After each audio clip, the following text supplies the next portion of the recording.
some of those cases, parents or coach or school will be concerned enough that they go to the ER that day, and the first person assessing that individual is the ER nurse or nurse practitioner or the ER doctor, and that's perfectly fine.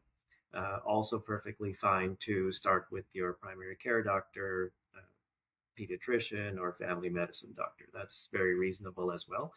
Most of the time, those individuals are going to say, you should get checked with a pediatric cardiologist. They also may say you may want to get checked with a neurologist. So those are all reasonable places to start, because passing out, syncope can happen for many reasons, which could be cardiac, could be neurologic, and could be otherwise. The EKG may look normal when the patient is asymptomatic and there's nothing going on, but it will be abnormal during the time of symptoms. And that's a tricky thing.